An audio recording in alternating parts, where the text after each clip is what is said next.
Sluice গেটে বৃহত্তৰ ভলুকাগুৰি অঞ্চলবাসীক জ্বলা-কলা খুৱাইছে। মই ইয়াৰ সামগ্ৰিক পৰিৱেশ দেখুৱাইছোঁ।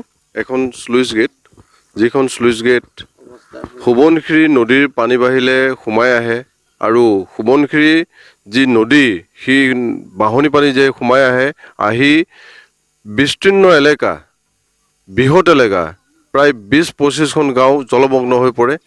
এই সন্দৰ্ভত স্থানীয় ৰাইজ ওলাই আহিছে। মই ইয়াৰ সামগ্ৰিক পৰিৱেশ দেখুৱাইছোঁ। আসাম টক্সৰ দৰ্শকসকলে দেখিছে এটা মথাউৰিৰ ওপৰত এটা কালভাৰ আছিল, কিন্তু কালভাৰটো উটুৱাই নিয়াৰ পৰিপ্ৰেক্ষিতত এতিয়া ৰাইজে হাবাথুৰি খাব লগা হৈছে। মই ৰাইজৰ কাষলৈ আহিছোঁ। কওকচোন, কি সমস্যা উদ্ভৱ হৈছে এই বিষয়টো লৈ?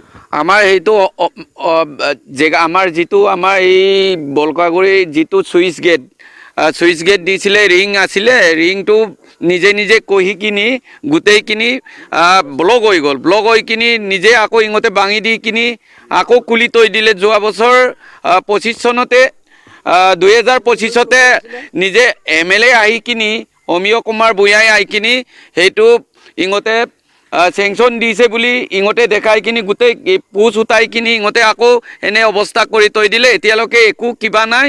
এতিয়া আমাৰ ৰাইজে বহুত, আমাৰ ইয়াত 50-40খন গাঁও আমাৰ ইয়াত বহুত মানে সমস্যা পৰি আছে।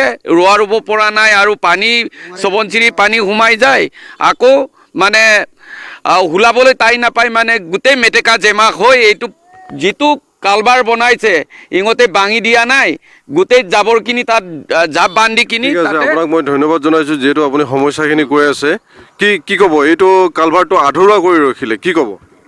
এই আধৰুৱা কামটো মোৰ মতে অতি সোনকালে বনাই আমাক এই বক্স কালভাৰ বনাই দিব লাগে। ৰাইজৰ কাৰণে ভাল কাম কৰিব লাগে।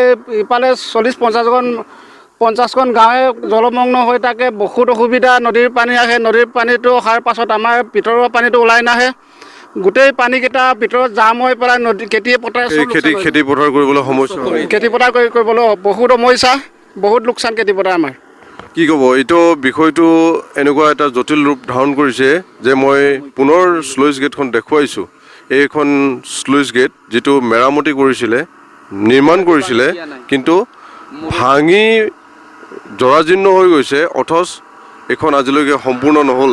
মই ইয়াৰ সামগ্ৰিক পৰিৱেশ দেখুৱাইছোঁ, আসাম টক্সৰ দৰ্শকসকলক দেখুৱাইছোঁ, যিহেতু প্ৰায় 20-40খনৰো অধিক গাঁও জলমগ্ন হৈ থাকে এই স্লুইচ গেটটোৰ কাৰণে।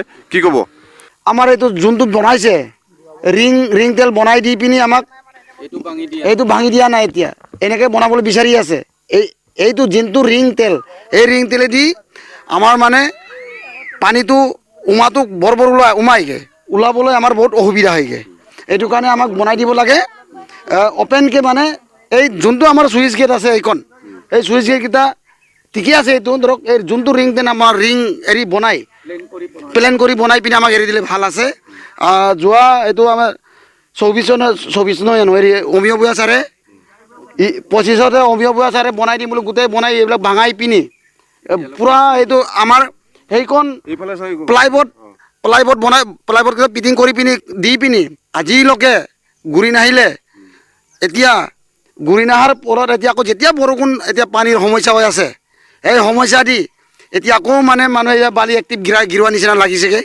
এইটো সঁচাকৈ বনাই দিবগৈ নে মিছাকৈ বনাই দিবগৈ?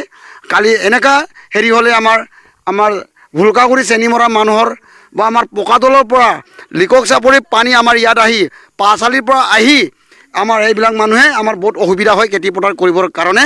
এতিয়াৰ আমাৰ খেতিৰ ছিজন হৈ আছে। হয়, মই সামগ্ৰিক পৰিৱেশ দেখুৱালোঁ, যিহেতু ইয়াতে সোৱণশিৰি পানী সোমাই প্ৰায় 30-40খন গাঁৱৰ ৰাইজক ধৰাশায়ী কৰিছে।